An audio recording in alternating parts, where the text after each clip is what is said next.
D'abord, que ce soit sur le fond ou sur la forme, c'est du grand fatigue. C'est du tout grand fatigue. Et je crois que tous ceux qui voulaient le connaître en ont eu, j'allais pas se dire pour leur compte.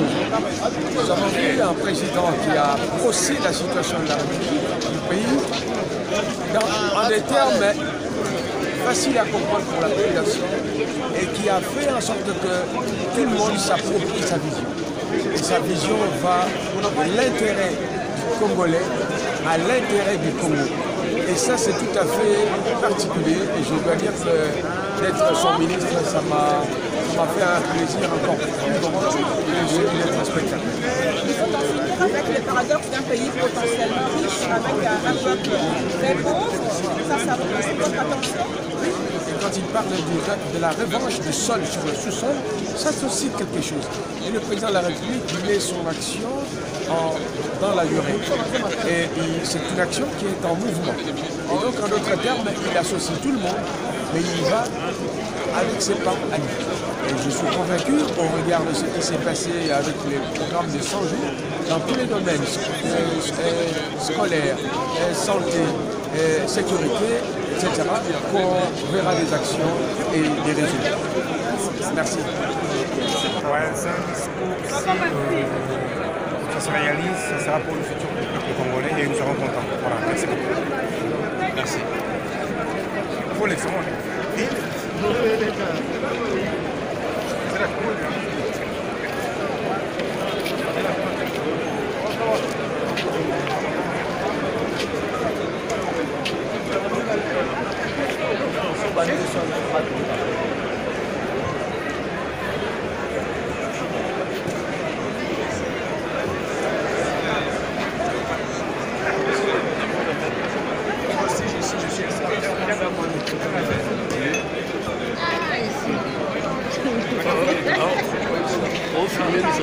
Nala filmé batterie en ce temps.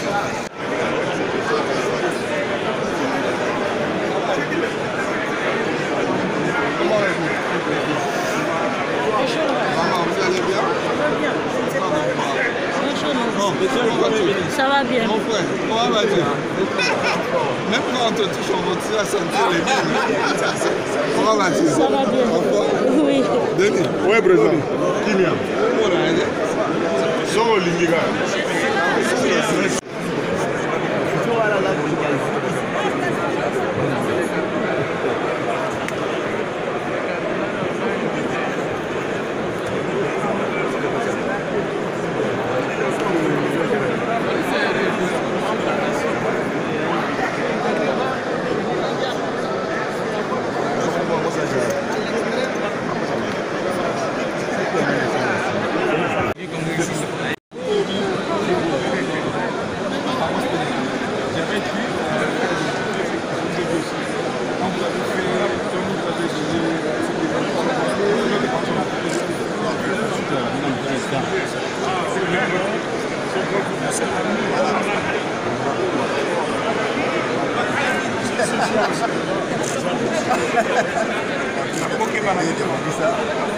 Avec Patrick Gavon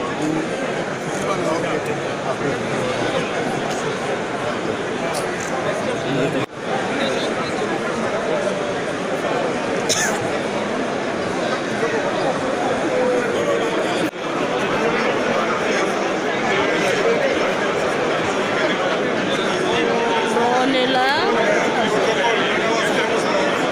Bientôt le président va arriver. Il y a encore beaucoup de personnes.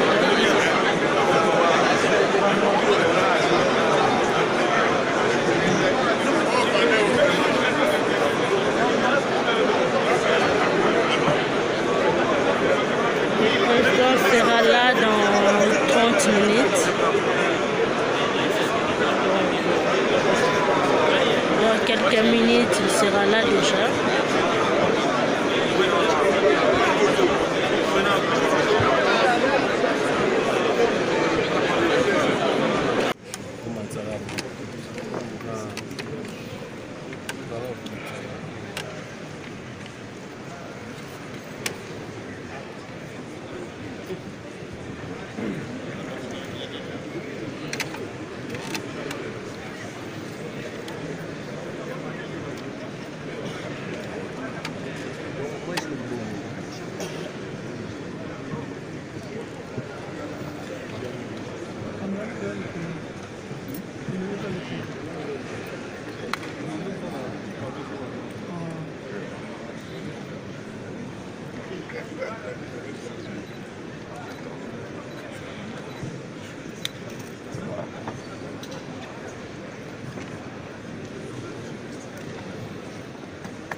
Veuillez vous asseoir.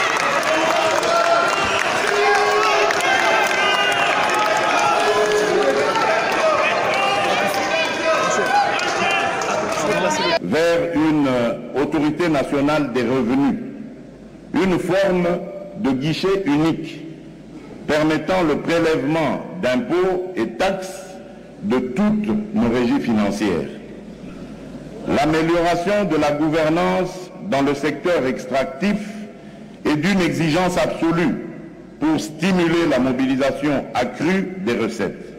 Seules les exonérations prévues par la loi seront admises. C'est de cette manière que notre pays arrivera à réaliser le budget de 10 milliards de dollars en 2020, en comptant d'abord sur la mobilisation de ses ressources internes et subsidiairement aux appuis budgétaires, lesquels ne sont pas pérennes. Honorables députés et sénateurs, j'ai entendu des gens qualifier ce budget d'utopique, d'irréaliste et de trop ambitieux. Je ne suis pas d'accord avec eux, car pour eux,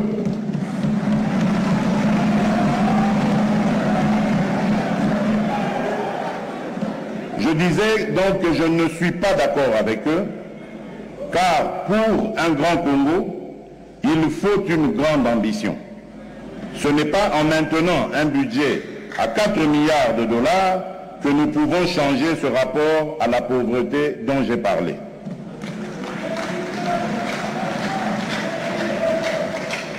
Quand l'Angola, pays post-conflit comme nous, et Dieu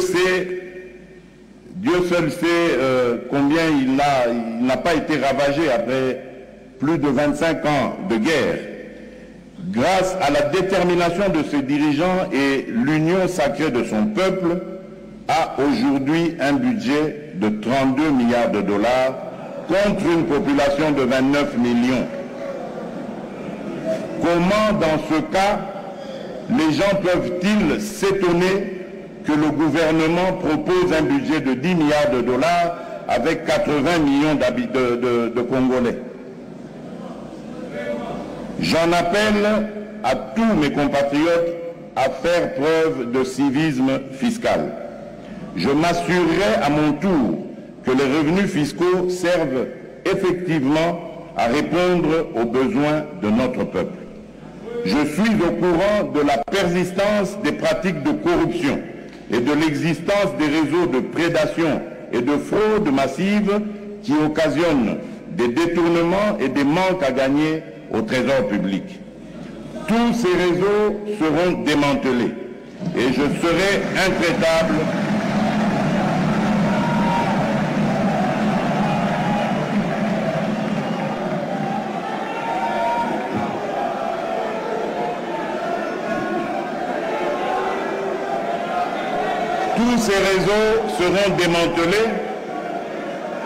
et je serai intraitable dans la lutte contre la corruption.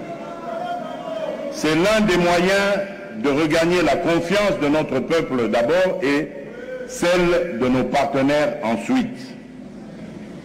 Honorables députés et sénateurs, le climat des affaires est une question qui me préoccupe au plus haut point.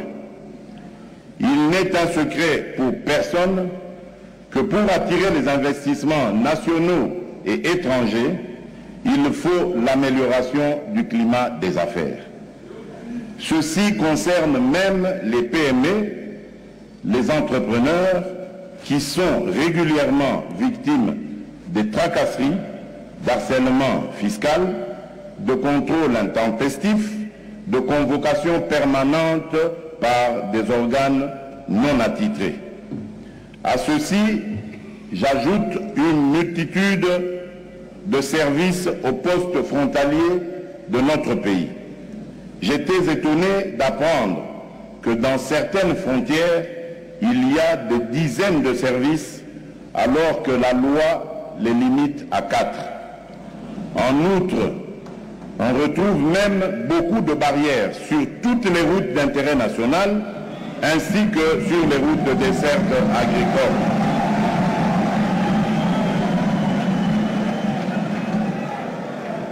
Toutes ces barrières doivent être supprimées immédiatement.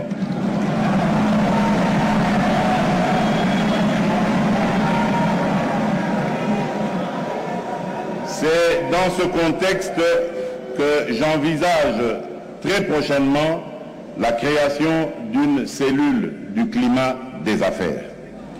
Honorables députés et sénateurs, dans le cadre de l'élargissement de l'assiette fiscale, j'entends impulser la réforme du secteur foncier par la numérisation et la modernisation du cadastre congolais, source de conflits devant les cours et tribunaux et de sous-évaluation des recettes de l'État.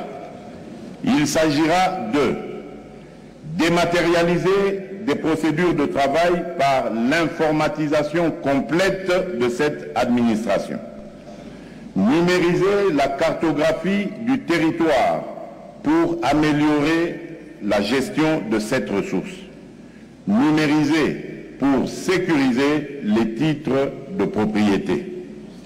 Dans cette même optique, le gouvernement a entrepris le processus de réforme foncière qui permettra de doter notre pays d'ici fin 2020 d'un document de politique foncière nationale ainsi que d'une nouvelle loi foncière mieux adaptée aux défis de la gestion de nos espaces urbains, agricoles et miniers, tout en constituant l'un des fondements de notre politique de renforcement du climat des affaires. Honorables députés et sénateurs, la justice constitue un des leviers d'amélioration du climat des affaires. À ce titre, je veillerai à garantir l'indépendance véritable du pouvoir judiciaire. Ceci passe impérativement par l'amélioration des conditions de vie et de travail des magistrats et du personnel judiciaire pour les mettre à l'abri de diverses sollicitations.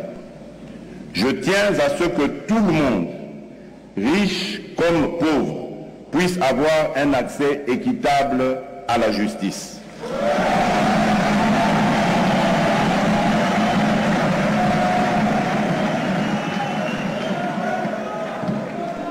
C'est ce qu'on appelle la justice pour tous, une justice fondée sur le respect de la dignité humaine. Dès mon arrivée aux responsabilités, j'ai clairement indiqué que la lutte contre la corruption et les détournements de deniers publics serait la priorité des priorités. C'est dans cette optique que le gouvernement devra mettre en place des structures appropriées devant de manière permanente s'atteler à cette tâche indispensable. Le gouvernement devra conséquemment, et à ce titre, multiplier les efforts afin de renforcer les mécanismes de vérification, de contrôle et de surveillance dans les secteurs enclins à la corruption. Aussi, dans les prochaines semaines, souhaiterais-je voir se matérialiser l'option de création d'une structure judiciaire voire même d'une juridiction spécialisée dans la lutte contre la corruption, la fraude fiscale, le blanchiment des capitaux, ainsi que le détournement des deniers publics. Honorables députés et sénateurs, notre économie, en plus d'être extravertie, dépend à plus de 80% du secteur minier. C'est pourquoi, dans le but de diversifier notre économie, j'ai répété à maintes reprises d'assurer le primat du sol sur le sous-sol. En d'autres termes, de l'agriculture sur les mines.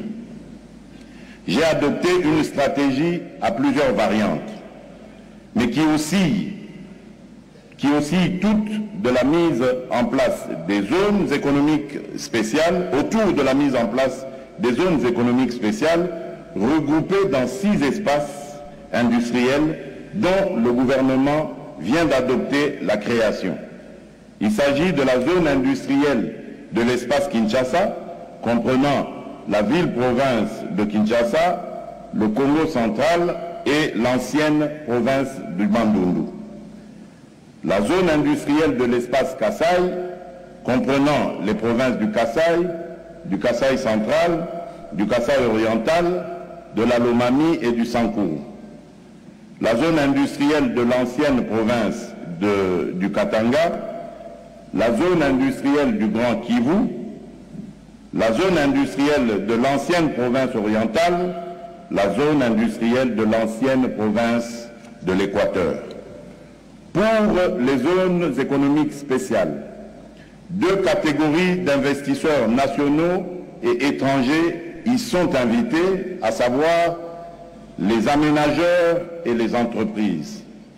Ils jouissent des avantages fiscaux et parafiscaux pour une période respectivement de 10 ans, une fois renouvelable, et 5 ans, une fois renouvelable.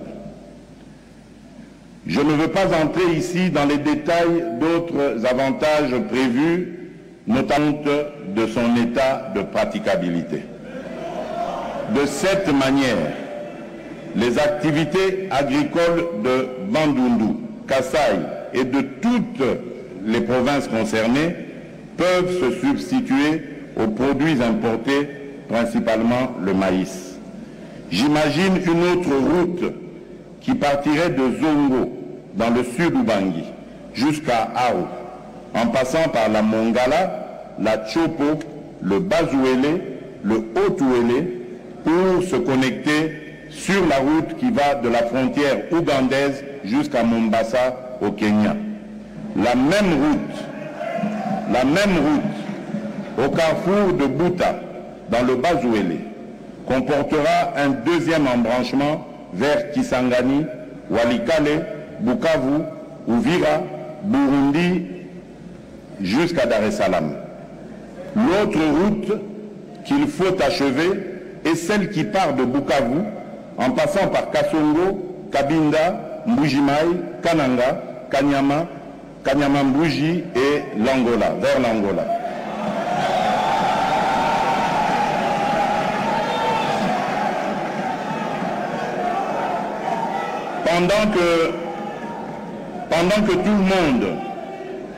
Pendant que tout le monde se soucie de la réhabilitation des voies terrestres, souci que je partage du reste, je voudrais attirer l'attention de tout le monde sur le plus grand boulevard dont dispose notre pays, le majestueux fleuve Congo et ses affluents, qui offrent 15 400 km de voies navigables qui nécessitent dragage et balisage. Voilà le socle de l'intégration économique nationale et régionale. Et là, nos provinces peuvent échanger entre elles et avec l'extérieur. Il est temps d'envisager la création d'une banque de crédit agricole et une banque pour le développement rural dans le but d'accompagner les différents opérateurs du secteur et les paysans pour la réalisation de leurs projets. Honorable Présidente de l'Assemblée nationale, Honorable Président du Sénat, Honorables députés et sénateurs, distingués invités, chers compatriotes, depuis le début de cet exercice, j'ai partagé avec vous les premières actions de ma vision pour notre pays. La première passation pacifique du pouvoir nous offre une opportunité pour repenser notre organisation et renouer notre contrat social. Pour y parvenir, nous devons restaurer la paix sur toute l'étendue de notre territoire. Et avec nos forces armées et de sécurité, nous nous y attelons nuit et jour. J'ai l'ambition de faire de notre armée une armée puissante. J'œuvrerai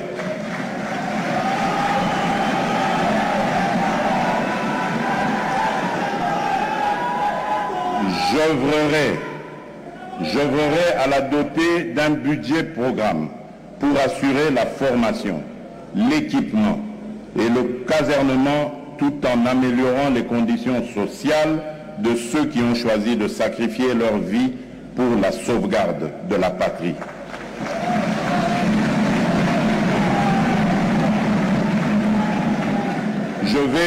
Je vais réviser le plan de réforme de la police nationale afin de l'adapter et en sortir un nouveau plan de référence, une nation, une police, assorti d'un budget conséquent pour son équipement et l'amélioration de vie des policiers et de leurs familles. Je vais radicaliser la réforme des services de renseignement, de manière à les rendre plus aptes à anticiper et à prévenir les événements, tant en matière politique, sécuritaire et économique, et leur donner davantage une image nationale et républicaine. Je vais accélérer la mise en place d'une véritable administration publique au service du citoyen. Je vais rapprocher davantage l'administration des administrés. Je vais rendre plus viable et plus effective la décentralisation territoriale. L'homme congolais est au cœur de mon action. Le pari de la mise en œuvre de la gratuité de l'enseignement est illustratif de ma détermination à garantir l'avenir de nos enfants. L'amélioration des structures sanitaires et de la prise en charge est aussi une de nos priorités.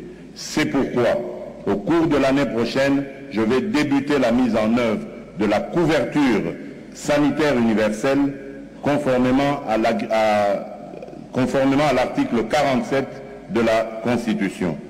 La marche vers la reconstruction de notre pays nous impose d'améliorer notre système économique. C'est ainsi que je compte suivre personnellement les réformes engagées pour l'amélioration de notre système fiscal en vue de faciliter la venue des investissements.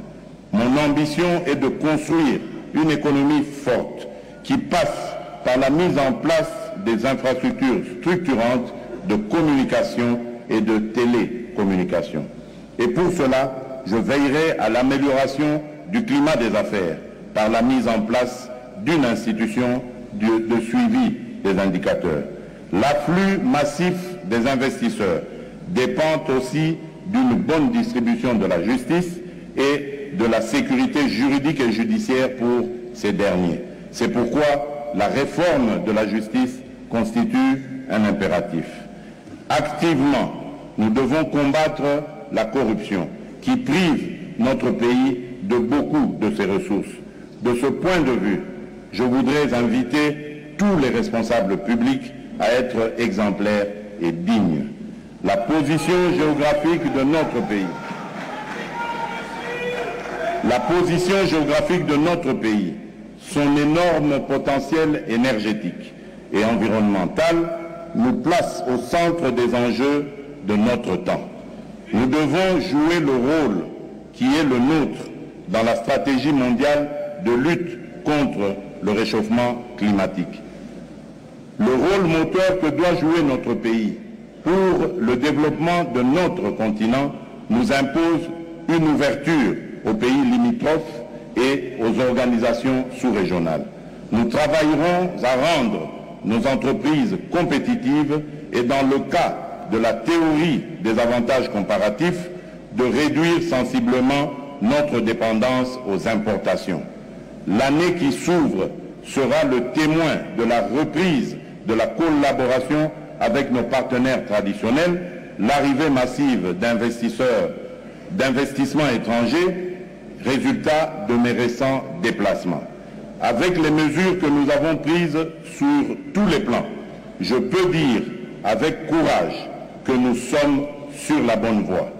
Dans l'unité, dans l'amour, travaillons pour notre réussite collective. Rendons notre pays grand. C'est dans les moments des grands défis que les talents éclosent. Il est dit dans 1 Corinthiens 10, verset 13.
Il est dit dans 1 Corinthiens 10, verset 13, « Aucune épreuve ne vous est survenue qui n'ait été humaine. »